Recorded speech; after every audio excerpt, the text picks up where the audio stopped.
MMDA nilunsad ang real-time SMS at email notification para sa mga violators sa NCAP. Narito po ang aking report.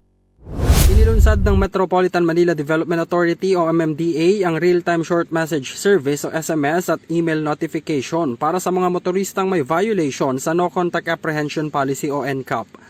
Ayon kay MMDA Attorney Chairman Don Artes, bahagi ang hakbang na ito sa direktiba ni Pangulong Ferdinand Marcos Jr. para panatilihin ang road safety at labanan ang korupsyon sa kalsada.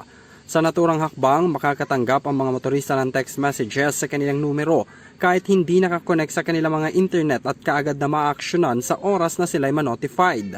Naisakatuparan rin ito base sa kanilang pakikipagtulungan sa Telecommunications Company at Land Transportation Office o LTO para sa mas effective at mas mabilis na paraan para maipaalam sa mga motorista ang kanilang traffic violation.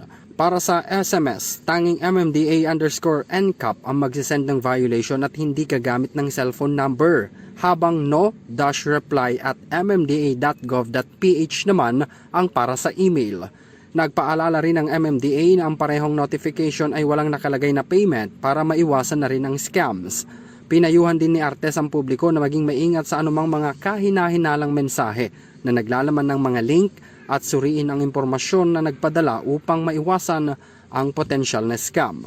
Ang mga contact number at email address ng may-ari ng sasakyan ay nagmula sa mga record na nakarehistro sa ilalim ng Land Transportation Management System o LTMS ng LTO. Kailangan rin daw updated ang mga LTO-LTMS ng mga vehicle owners para matanggap ng mga ito ang kanilang violation notifications.